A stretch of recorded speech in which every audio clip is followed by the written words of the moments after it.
All right, great. Well, let's get started. Good afternoon, everyone. My name is Kobe Rich. I'm the Vice President of Marketing here at Entrada. We are so grateful for your time today and joining us on this webinar. This is our second Rent Week Trends webinar, and we've got some great information to share today. So just a couple of housekeeping items before we get started. First off, everyone will be muted for the entire webinar, but we want to keep this as interactive as possible. So if you do have questions throughout the webinar, please chat them in the chat or the Q&A panel, and we will get to them as soon as we can. If we don't get to everyone's questions, we will get to them afterwards and make sure you have someone follow up with you.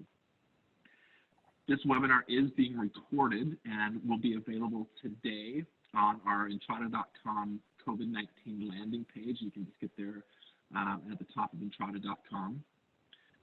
As well as the slides will be posted there as well by the end of today.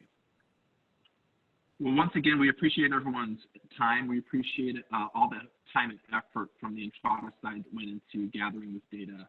We know it's important data for everyone on this call and everyone in the industry.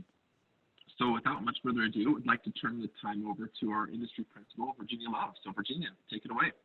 Thank you, Kobe. Thank you. And yes, thank you everybody for spending your Friday afternoon with us. It's actually our third rent payment COVID trends. I counted them up right before we started. And I am thrilled to have with me again today our President and COO, Chase Harrington, live on camera, I might add. You're looking good, Chase. Thanks.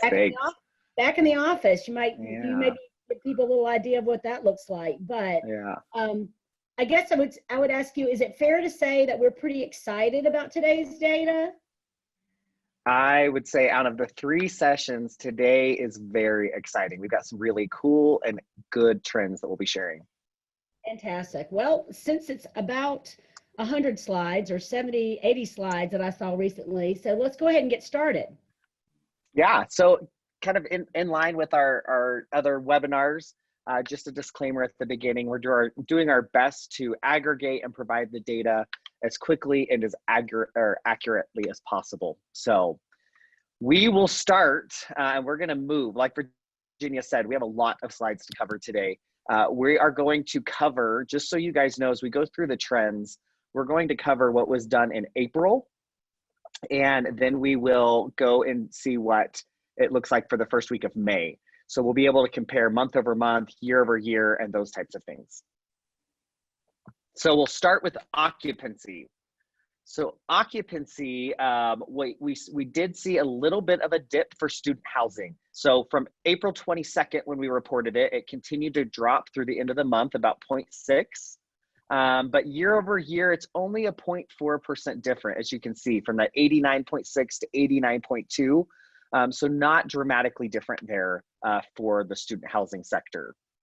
And with conventional, we did continue to see that dip a little bit here from April 22nd, about 1.1% further down, and then year over year, 1.6%. So going from 93.5% last May of last year to 91.9 this year. Virginia, what are your thoughts on that? I think if you had asked me this a month ago or 6 weeks ago, I would have thought it would have been a bigger jump. So I think this is pretty good for where we are right now. And I think a lot of things that occupancy we're going to see tick up as we share some information about where the leads are and applications. Definitely, I would agree with that. So kind of tying in with this on the renewals, I know there are some questions from some of the student providers before on this renewal percentage. One of the things we want to make clear is this is out of the number of renewals that were extended in the month, what percentage of them were accepted on the student side. So if you extend 100 renewals, 65 were accepted. So with student, we saw that kind of continued to decrease through the end of April, but the positive news is when we look at that year over year, it's still up. So there's still a little bit ahead there. And I think we see that indicative in the pre-leasing, which we'll talk about towards the end as well.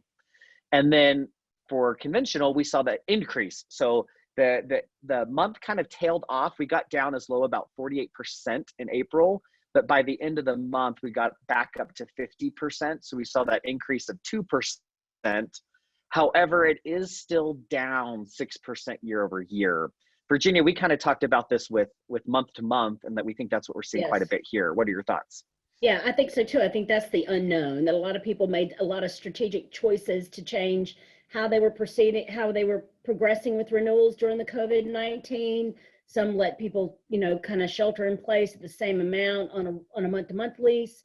Some folks have extended their move out. So I think it's just a little muddy to tell. And I think time will tell through the summer how those renewal percentages will grow.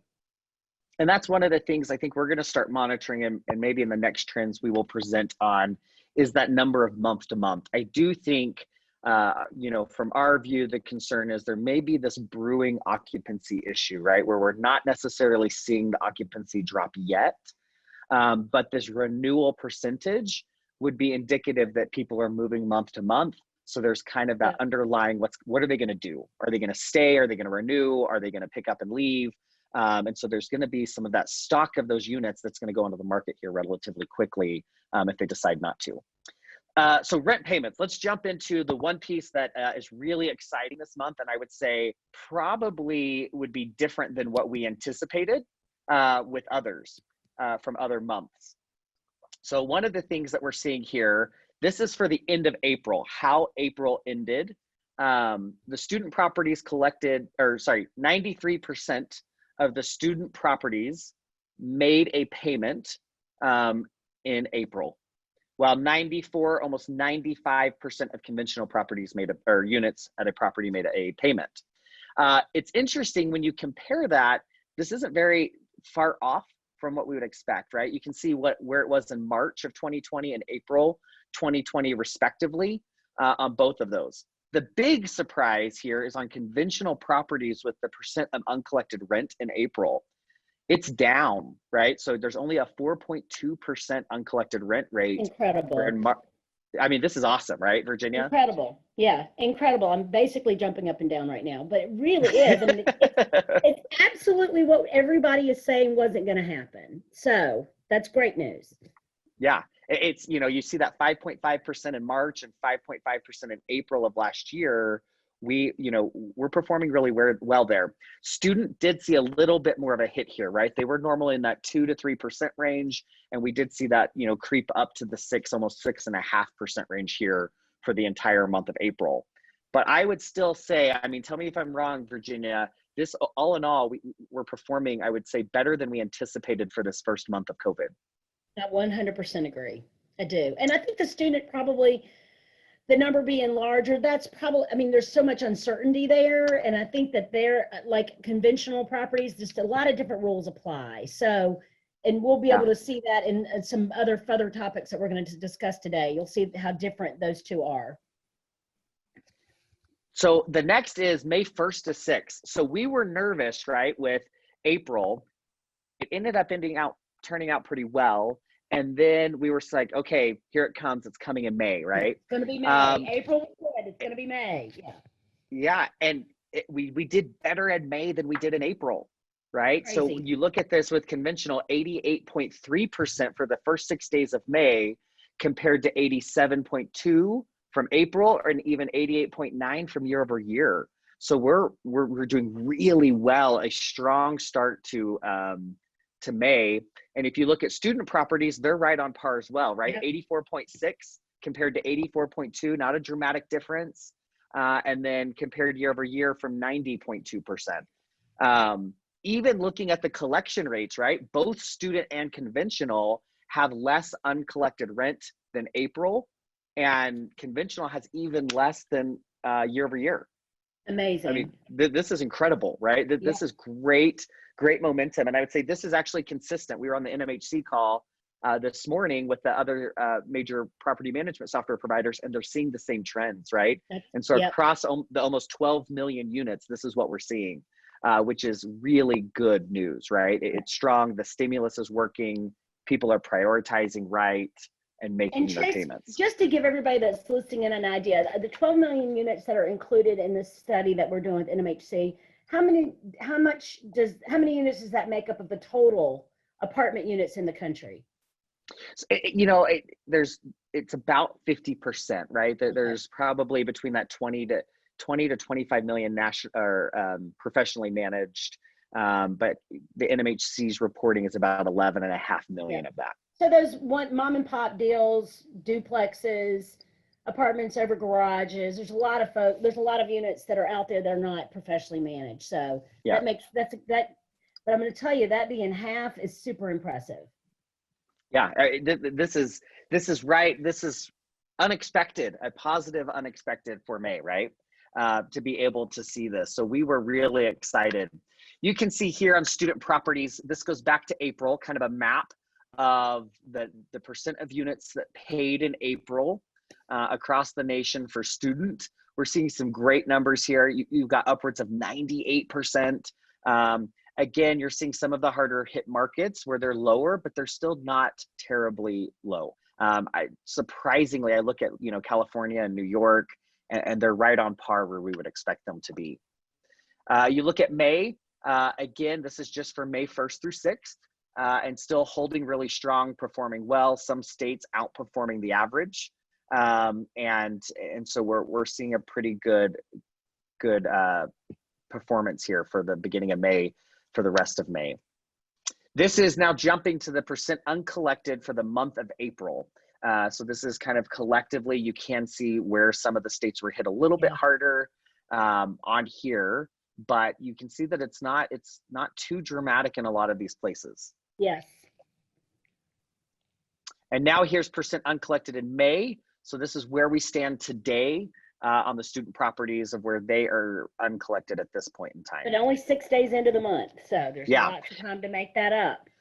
And we saw that in April, right? Yep. I will tell, just so everybody knows, we saw a really good surge in payments the last week in April. It jumped significantly for April, which brought all of these numbers up that we're seeing here with uncollected rent. If that's indicative of any of the future behavior, we're definitely going to see these gaps close very well, considering that we're overperforming at the beginning of the month over month. Yeah. So looking at these conventional properties as well, we can see that they performed really strongly in April, right? The performance was, I again would say, far past where we would have expected it. Yeah, and I think the ones that I look at are like the states that are heavily into hospitality: Louisiana, Nevada, Florida, and they're all in the 90s. That I think is surprising, and 100% not what I don't think that we expected them to be terribly bad, but I don't think we expected them to be 92 and up. Right. Yeah. I mean, they really did well.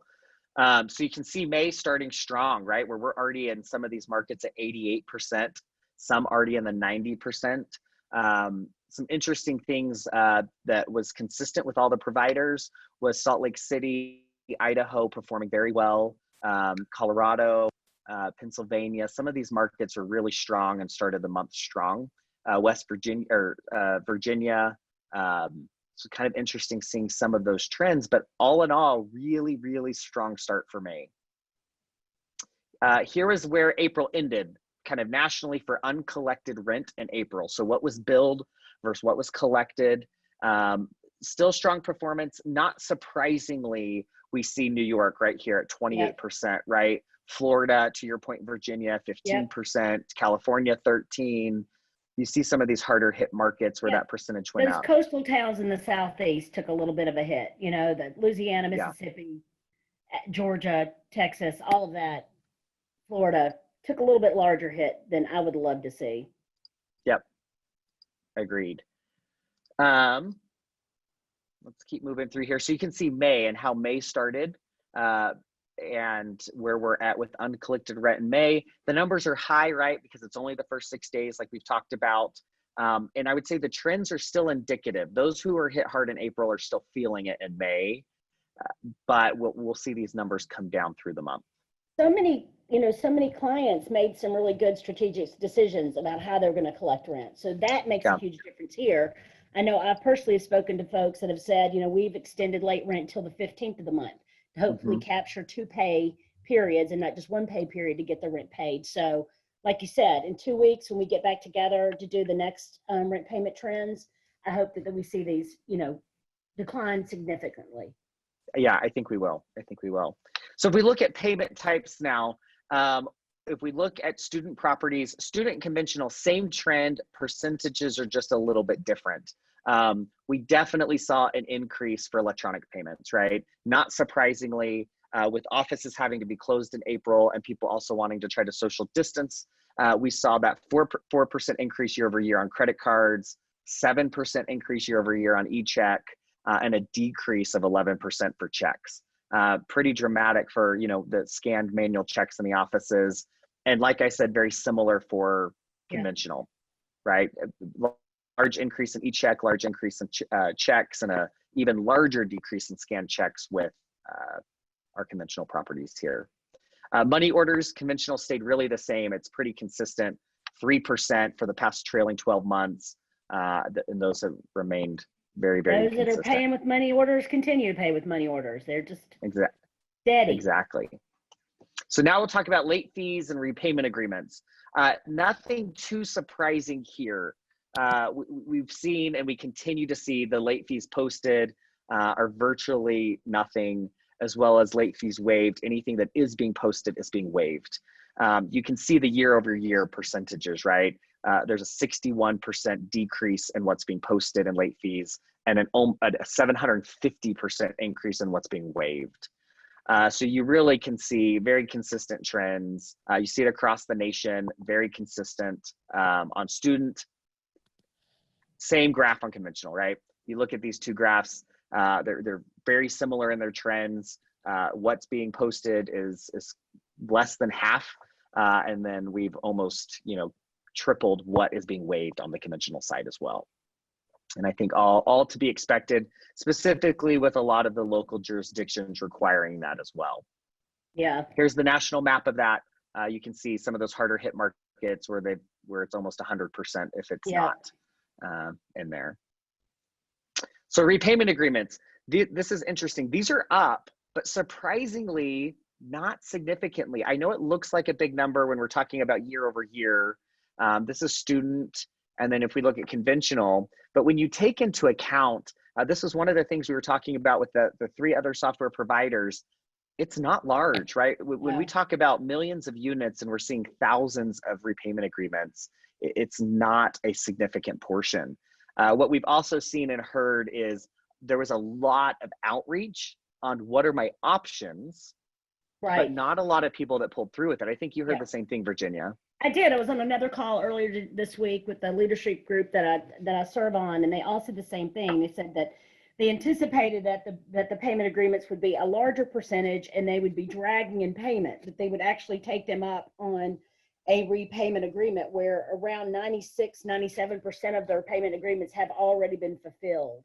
So, and as little as 2% of their residents were, you know, utilizing it. But I think the takeaway from there, and it's been one of our top 5 for all of these calls, is you've got to have a strategy and you have to have the options, and giving the options that, you know, your residents are going to find what's going to work best for them. So. Yeah, exactly. There was a question that came in from Rachel Purcell on the NMHC call. We talked about asset class types. We definitely saw the same trend, right? Your Class A assets are performing well.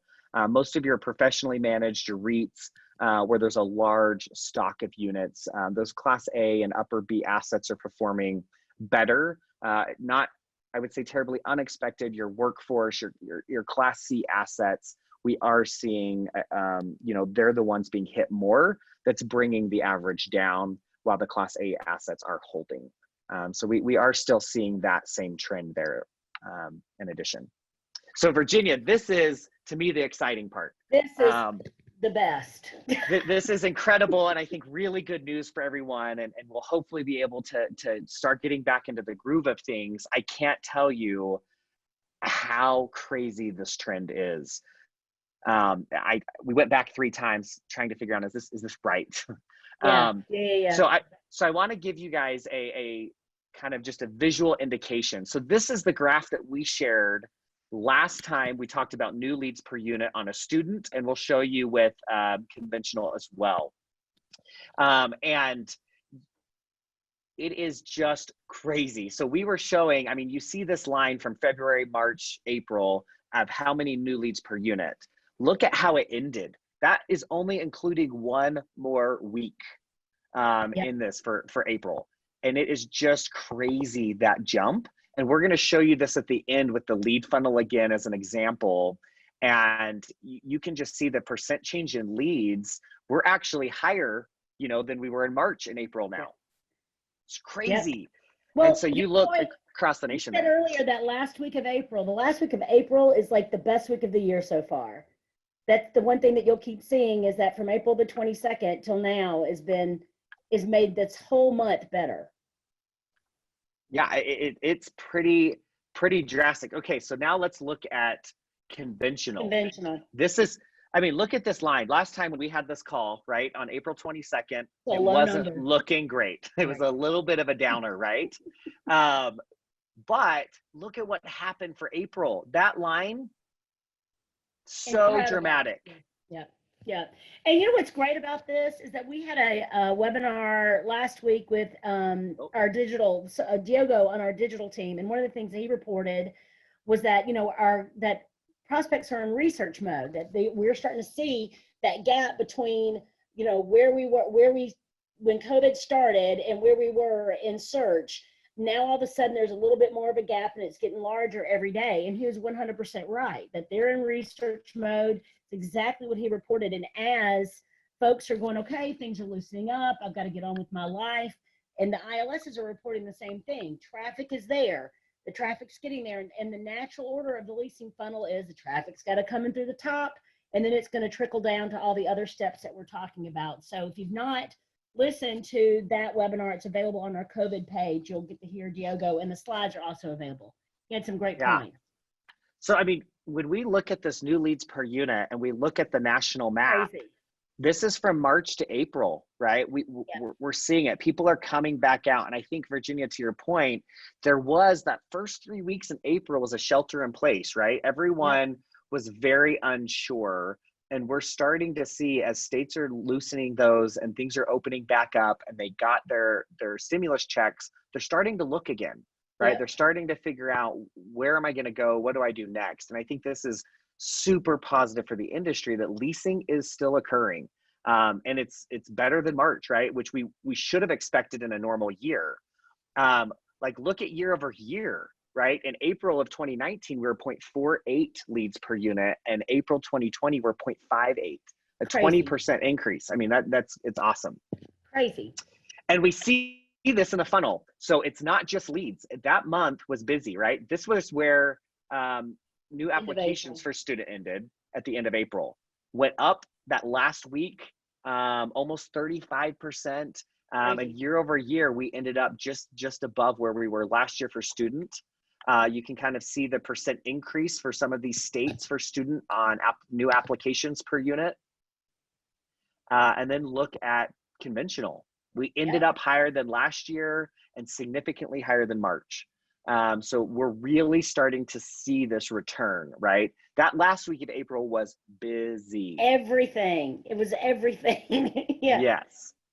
And I think as we look at more into that, I know you're looking at the map now of the conventional. When we talk about students, my friend over at Sandra Barfield over at Peak reminded me today that according to the Chronicle of Higher Education, there's 186 schools planning on opening up in-person classes. That's about 74%. So that student number will definitely grow. Right. Yep. So this is where we start to see the curve slowing here a little bit. Year over year, but we still ended the month better than we expected. You can see that increase from April 22nd until the end of the month. It was up about 55%. This is for screenings for student, but still down year over year. But we really feel this is just indicative of the funnel, which we'll show you. The leads and the applications came in, and we should start to see that trickle into the screenings, leases, and leases generated. We've seen some rise of them. We think that we'll continue to see that as long as these leads are worked through the funnel. So you can see student properties and screenings per unit, still down overall a little bit, but not terribly. You look at conventional, we increased quite a bit. There was virtually no screening going on, and that increased. It is still down year over year of how many we got into screening. again, Virginia, correct me if you think I'm wrong, this is those leads just came so late, right? We saw Yes. nothing the first 3 weeks of April, and Yes. then it all hit that last week. Yeah, they all hit that last week, and it's going to be really interesting to see how they continue through the funnel, you know. And where everybody's super excited about seeing is that, you know, all these things that they've put in place, the virtual leasing, the you know, the switch and how everybody pivoted with their marketing is paying off big time. So as clients continue to work those leads in CRM and get really creative with making sure that folks know that they're available to do a tour with them virtually, it's going to, you know, it's just going to grow and get better and better. Yeah. So we see this kind of, to your point, Virginia, in the funnel, we're watching those leases generated versus leases approved at the very tail end of this funnel. It's not surprisingly down. No. That wave came really late in the month. We highly anticipate that this will go up. We saw the last week, it did get a bump, right? We think that'll keep coming as those leads come through. Again, top end of the funnel. We haven't gotten far on it. So yes, in the next 2 weeks, we should definitely see growth. Yeah, so you can see here kind of the nation on leases being generated, their month over month, as well as leases approved where they fell month over month. Now conventional, same thing. The decrease year over year isn't terrible. Comparative to where we were reporting, you know, 2 weeks ago, we really leveled out pretty well. And the month picked up at the end. We can see that exemplified here. So this is the leases generated across the nation month over month, as well as the leases approved. You do see some markets. Texas seems to be being hit pretty hard here. Yeah, a lot of inventory in Texas, though. I mean, tons of property. So yeah, a lot of availability. So this is what's so cool. The best thing ever. So you look at the funnel for student and conventional, right? So we tried to compare, you know, month over month and year over year to just give an example at these rates, what a 200 unit community looks like. Look at the line in April 2020 where we have a strike through. That's what the number was on April 22nd. You look at where the number ended for April, it just really shows you how busy that last week was. And where April was not looking good, we really made up that traction in that last month, and it really turned the corner. What are your thoughts on this, Virginia? I mean, I think it's amazing. I do, and I just want to make sure everybody realizes, you know, this, again, I keep saying the same thing over. This is the top of the funnel. So those leads are going to be coming in through your ad sources. Your website should always be your best source, always. So it's so important for the teams to be staying on the content on their website, making sure what they offer, if it's a concession or if there's a virtual tour, or if there is a link to find out more about something on the property. Make sure those things are up to date and that information is the same on all your other listing sources. So it's important to have that consistent message. So this is the top of the funnel where they're all coming in. Now we're going to start seeing this increase of 150 new leads in a matter of a week. I mean, it's like the music to my ears. So as they come in and they land in CRM and you have to have your teams, you know, work those leads. We said this at the very first webinar that we did. Now is the time to be, you know, to audit your messaging that you have in your contact points. Make sure it's super specific to what's going on. Make sure it's relevant to the season that we're in. And we're using, you know, to have that sales empathy. And in the next coming weeks, we should see all of those numbers for tours. And if you're offering the virtual tours, if you're offering in-person tours with some switches in your market, whatever you can do, make sure you're changing it up so folks know, because that may be the difference of getting them in the door and not. Yeah, I mean, this is hopefully, we know these other numbers in here can be confusing, hard to interpret the real performance from this when we're looking at leases approved per unit, leads per unit. And our hope is that this kind of gives you a really illustrative example of what that's like and the momentum that was really made up. I mean, it's just incredible that momentum was made up in that last week. Yeah. So it's shaping up May very, very well. We'll be anxious to see in the next update how May shaped up from this, right? So we'll be able to compare its year over year and month over month as well. Yeah, I feel like this slide's going to need to get bigger and better every time. We might push design over the limit, but I think, you know, this is going to be something that really paints a picture for, you know, what we've been going through, everyone's been going through. Yeah, I completely agree. So now let's talk about concessions. I would say there's nothing that's going to be too surprising here. We are seeing a little bit of softening of the market, right?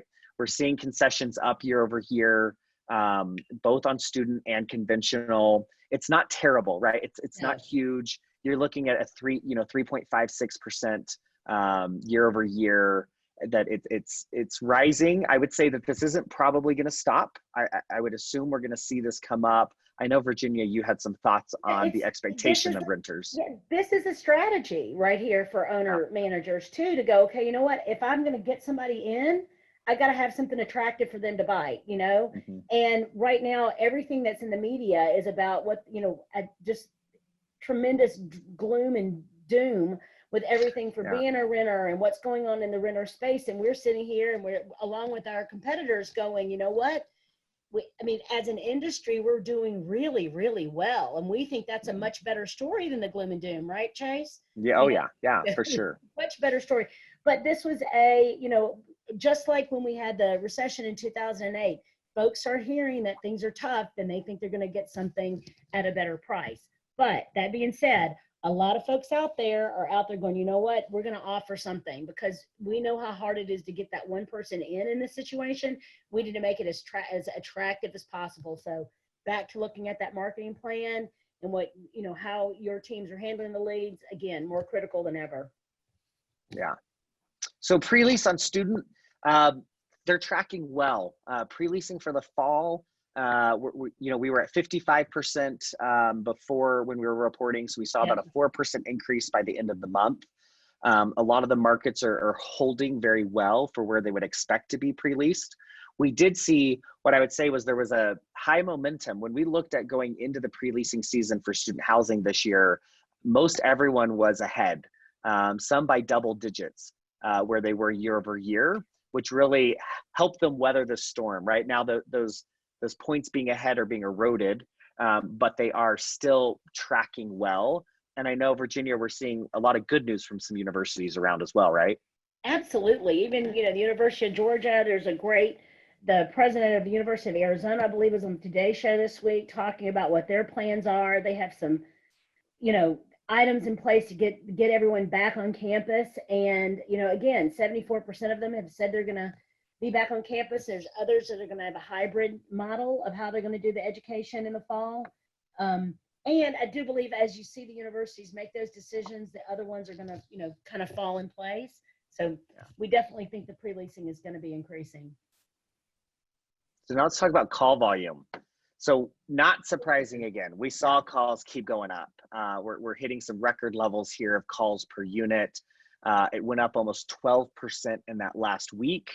Again, probably, and not probably, we'll see it on the next slide, with leads, that's where it came from.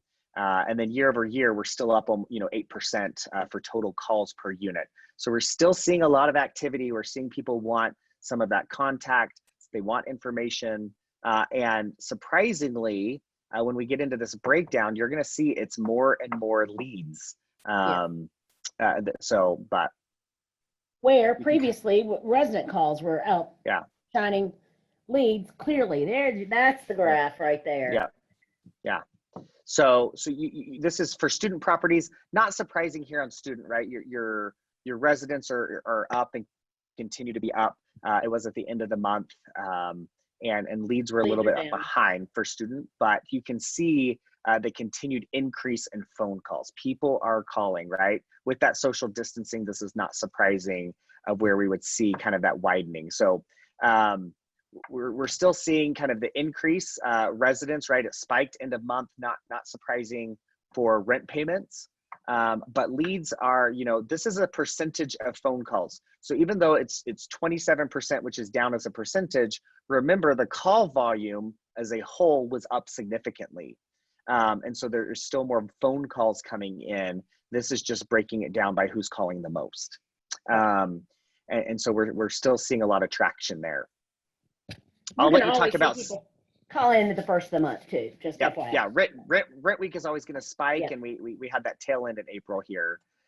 So Virginia, what are we seeing on the operations side with maintenance?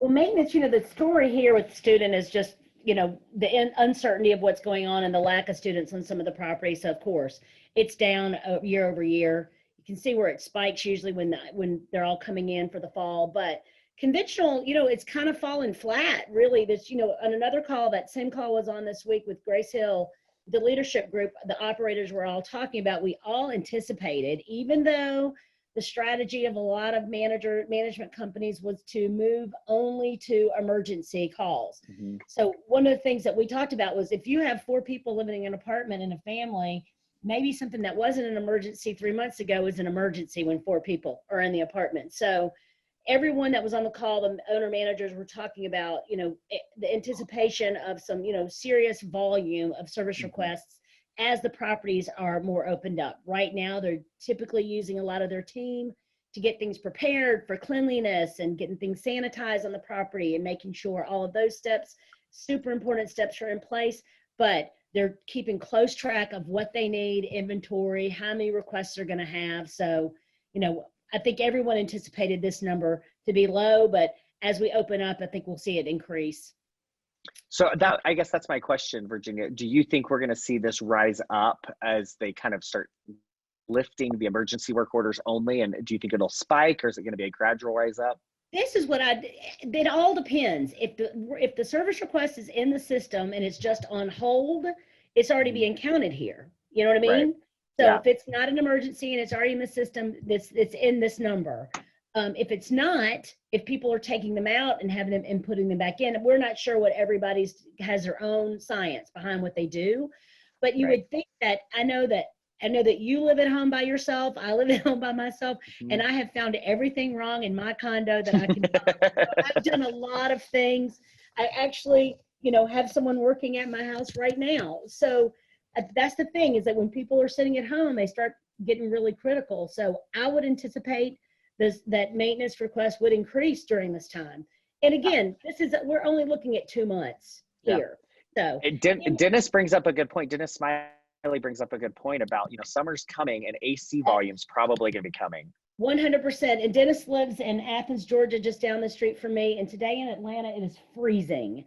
So, but he's right. And we've talked about this on our weekly calls that he and I have together, is that, that preventive maintenance, he says it every week. Now is the time. Be prepared. For sure.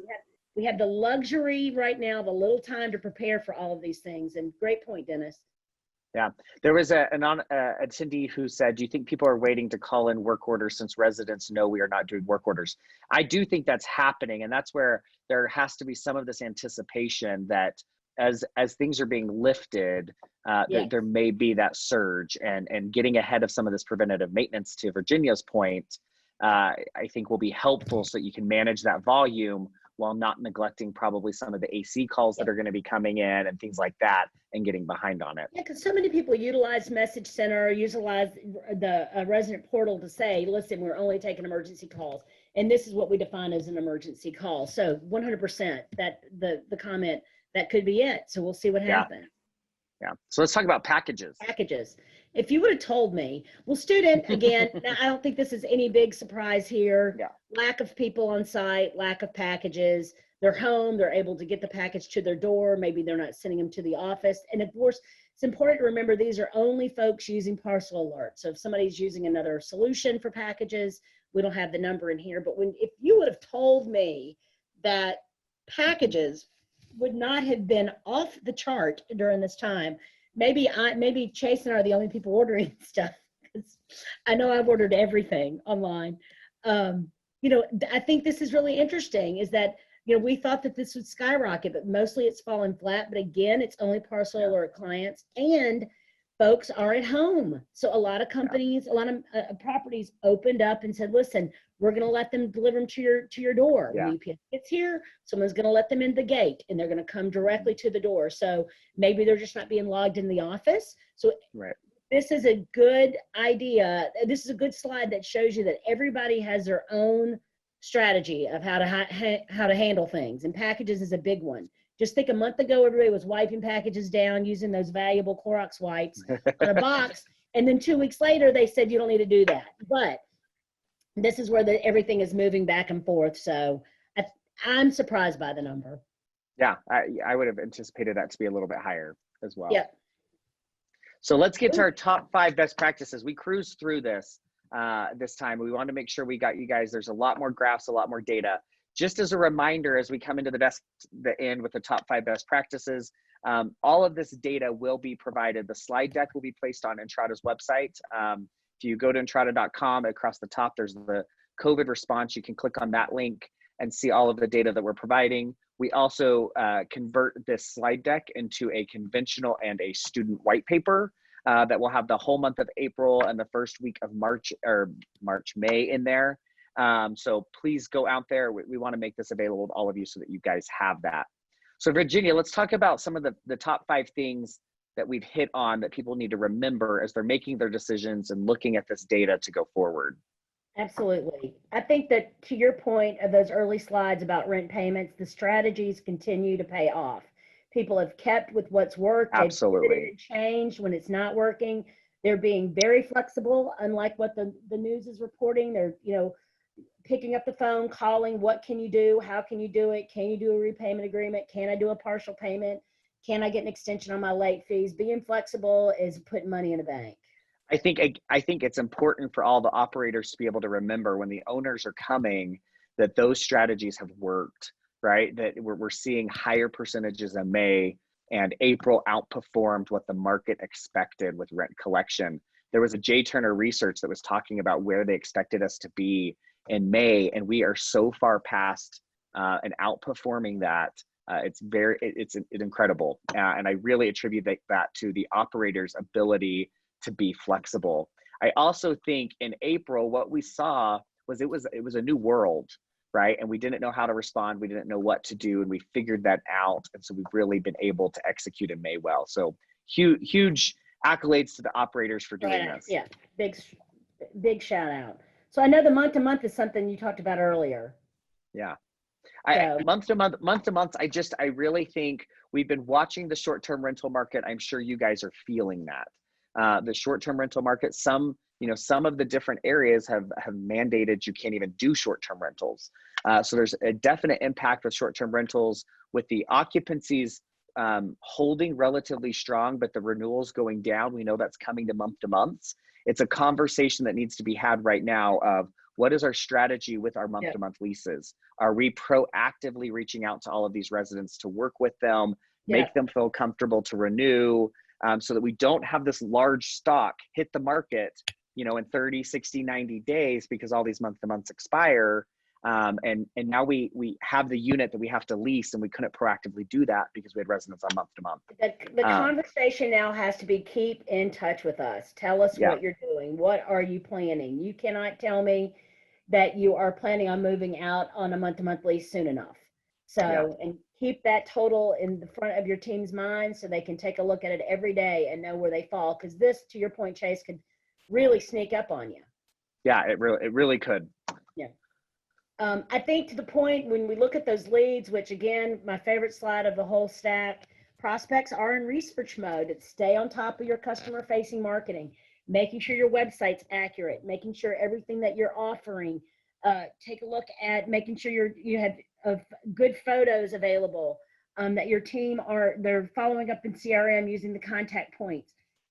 You cannot do enough to get somebody into the door. And as they're doing their research, they're going to look across all those channels, your website, the ILSs, and they're looking for, unfortunately, people are looking for inconsistencies. Don't give them anything to find. Let them see the same story.